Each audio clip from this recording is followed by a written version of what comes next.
भगवान शिव अपनी पत्नी पार्वती के साथ एक बार घूमते हुए धरती के अमरावती शहर पहुंचे। वहां शिव जी का एक बड़ा सा मंदिर राजा ने बनवाया था। शिव पार्वती दोनों को वह मंदिर पसंद आया, इसलिए दोनों वहीं रहने लगे। कुछ दिनों बाद माँ पार्वती ने भोलेनाथ से कहा, प्रभु मुझे चौसर खेलने की इच्छा है। भगवान ने सारा इंतजाम किया और दोनों आराम से चौसर खेलने लगे। तभी वहां मंदिर के पुजारी आ गए। पुजारी को आता देख माँ पार्वती ने पूछा, आप बताइए हम दोनों में से कौन यह खेल जीतेगा। जवाब में उन्होंने कहा, महादेव ही जीतेंगे। जैसे ही चौसर का खेल खत्म होने लगा तो माँ पार्वती जीत गई। माता पार्वती ने पुजारी की बात गलत साबित होने पर उन्हें झूठ बोलने की सजा के रूप में श्राप देकर कोढ़ी बना दिया। फिर पार्वती शिव जी के साथ कैलाश लौट गई। अब लोग उस कोढ़ी पुजारी से दूर भागने लगे। राजा ने भी उसे मंदिर के कार्य से मुक्त करके किसी दूसरे ब्राह्मण को मंदिर का पुजारी नियुक्त कर दिया। कोढ़ी पुजारी भी उसी मंदिर के बाहर बैठकर अपने लिए भिक्षा मांगने लगा। कुछ दिनों बाद उस मंदिर में स्वर्ग से अप्सराएं आईं। पुजारी को देखकर उन्होंने उसकी हालत का कारण पूछा।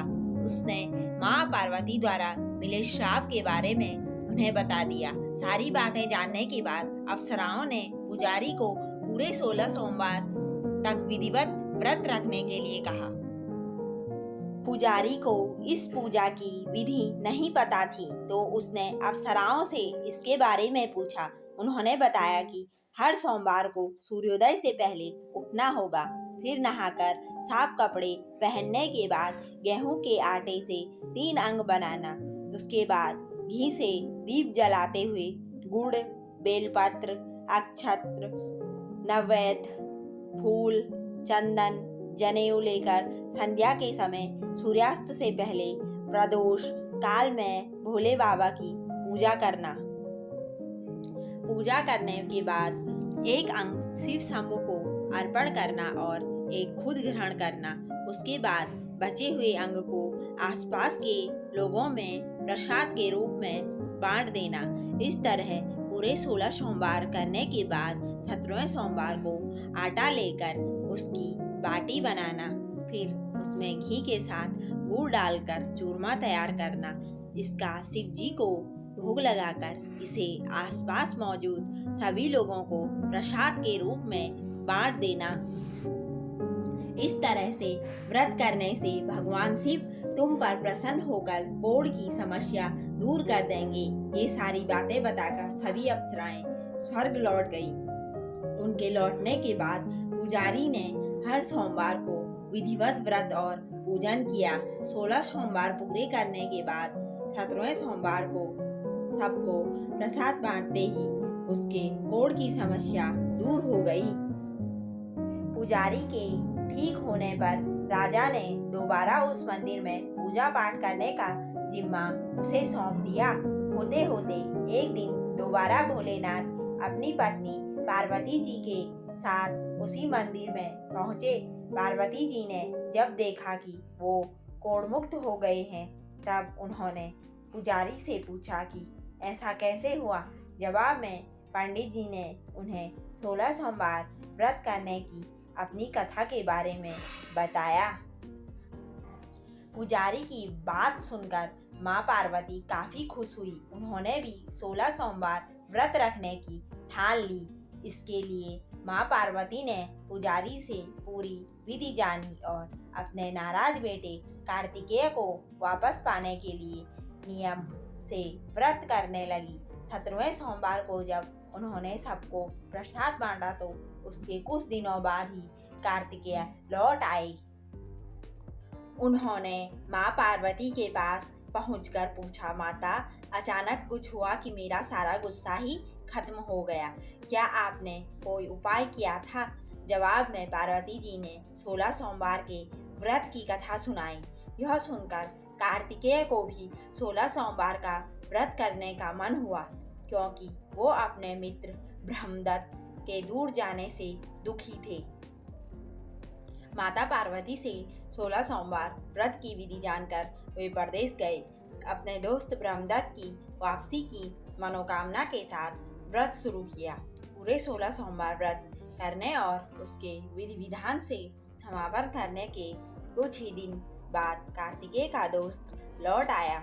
वापस आने के बाद ब्रह्मदत्त ने कार्तिकेय से पूछा, आखिर ऐसा क्या किया तुमने कि मेरा मन बदल गया? मैं बिल्कुल भी वापस आना नहीं चाहता था, लेकिन एकदम तुम्हारा ख्याल आया और मैं लौट आया। कार्तिकेय ने भी अपने दोस्त ब्रह्मदत्त को 16 सोमवार व्रत की महिमा के बारे में बताया। इसके बारे में जानने के बाद ब्रह्मदत्त ने भी व्रत रखना शुरू कर दिया। व्रत खत्म होते ही वह अपने दोस्त कार्तिकेय से विदा लेकर यात्रा पर निकल गया। दूसरे नगर पहुंचते ही ब्रह्मदत्त को पता चला कि राजा हर्षवर्धन ने अपनी बेटी गुंजन के विवाह के लिए स्वयंवर रखा है। राजा की प्रतिज्ञा है कि उनकी हथिनी जिस भी लड़के के गले में माला डालेगी वही उसकी बेटी से विवाह करेगा। उत्सुक होकर ब्रह्मदत्त भी महल पहुंच गए। वहां कई सारे राजकुमार थे। उसी वक्त हथिनी ने अपने सूंड में माला उठाई और ब्रह्मदत्त के गले में डाल दी।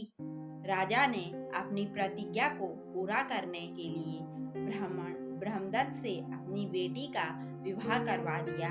शादी के बाद ब्रह्मदत्त से उसकी पत्नी ने पूछा, आखिर आपने ऐसा कौन सा अच्छा कार्य किया था कि हथिनी ने सबको छोड़कर आपको मेरे लिए चुना? ब्रह्मदत्त ने उसे 16 सोमवार व्रत के बारे में बताया। राजकुमारी ने यह सब जानने के बाद अपने पति से विधि पूछकर व्रत करना शुरू कर दिया। व्रत के समापन के बाद उसे एक सुंदर सा बेटा हुआ जिसका नाम गोपाल रखा गया। गोपाल जब बड़ा हुआ तो उसने अपनी माँ से पूछा, आखिर मैं आपके ही घर पैदा क्यों हुआ? कौन सा सुकर्म आपने किया था? गोपाल को उसकी माँ गुंजन ने 16 सोमवार व्रत कथा सुनाई। गोपाल ने भी शिव भगवान की महिमा जानने के बाद बड़े से राज्य को पाने की चाह में 16 सोमवार व्रत रखना शुरू कर दिया। व्रत पूरा होते ही एक दिन पास के ही राजा को गोपाल पसंद आ गया। उन्होंने अपनी बेटी मंगला से उसकी शादी करवा दी। कुछ ही दिनों बाद उस राजा का देहांत हो गया। अब गोपाल ही पूरा राज्य संभालने लगा। गोपाल ने भगवान शिव को धन्यवाद कहते हुए दोबारा 16 सोमवार का व्रत रखा। इसके समापन के दिन उसने अपनी पत्नी से सभी सामग्री पास के शिव मंदिर तक पहुंचने के लिए कहा। मंगला ने खुद जाने के बजाय पूजा सामग्री कुछ सेवकों के हाथों मंदिर तक पहुंचा दी। उसी दौरान आकाशवाणी हुई, राजन, तुम्हारी पत्नी ने 16 सोमवार व्रत का आदर सम्मान नहीं किया। अब तुम उसे अपने महल से तुरंत निकाल दो, वरना तुम्हारा सब कुछ खत्म हो जाएगा। गोपाल ने अपनी पत्नी को अपना आदेश न मानने और भगवान शिव के अनादर के लिए महल से निकाल दिया। अब वह भूखी प्यासी दर दर भटकने लगी। उसे जो भी सहारा देता उसका सब कुछ चौपट हो जाता था। एक दिन उसने एक गुड़िया की सूत की गठरी को छुआ तो सारा सूत हवा में उड़ गया। फिर उसे एक तेनाली ने रहने के लिए घर दिया तो उसके सारे तेल के मटके खुद ब खुद टूटने लगे। ऐसी मनुष्यत को देखते हुए हर किसी ने उसे अपने यहाँ से निकाल दिया। अब उसकी कोई मदद नहीं करता था। प्यास के मारे जब वो किसी नदी के पास पानी पीने के लिए पहुँचती तो वो नदी सूख जाती। फिर एक दिन वह जंगल में पेड़ के नीचे छांव पाने के लिए बैठी। उसी वक्त वह पेड़ सूख गया। देखते ही देखते सारे हरे भरे पेड़ सूखने लगे। कुछ देर बाद वो एक तालाब के में पहुंची। वहां का पानी जैसे ही उसने छुआ उस पर कीड़े पड़ गए। यह सब देखकर वो हैरान हो गई और उसी कीड़े वाले पानी को उसने पी लिया। भटकते भटकते एक दिन रानी पुजारी के पास पहुंची। उसे देखकर पुजारी समझ गया कि इसके साथ कुछ सही नहीं चल रहा है। उसने रानी को मंदिर में ही रहने की इजाजत दे दी।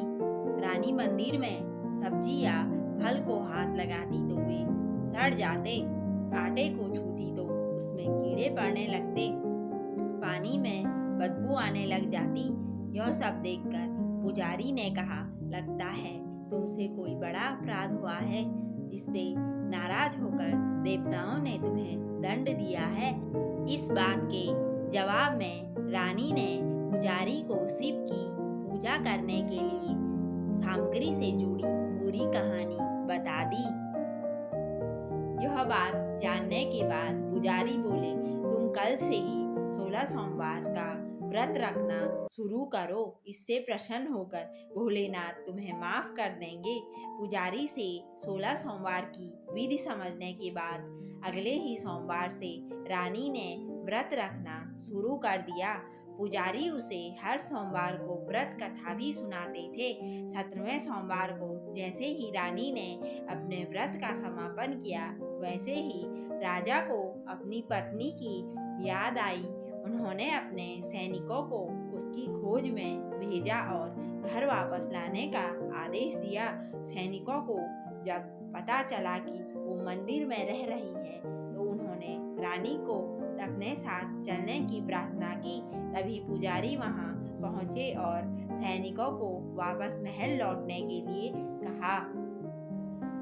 राजा को जब पता चला कि उसकी पत्नी मंदिर में है, तो वो उसे लेने के लिए वहां पहुंचे। उन्होंने पुजारी से माफी मांगी और सब कुछ बताया। पुजारी ने भी कहा कि ये सब भोले का प्रकोप था, आप अपनी पत्नी को ले जाइए। राजा और रानी के महल पहुंचते ही वहां खुशियां मनाई जाने लगी। खुशियों के मारे राजा ने पूरे नगर में मिठाई बंटवाई और ब्राह्मण और निर्धनों को खूब दान दिया। अब रानी महल में भगवान शिव की पूजा और 16 सोमवार का व्रत रखते हुए खुशी खुशी रहने लगी। कहानी से सीख, कहे गए कार्य को ठीक ढंग से करना चाहिए, खासकर पूजा अर्चना को, अन्यथा नकारात्मक परिणाम भुगतने पड़ सकते हैं।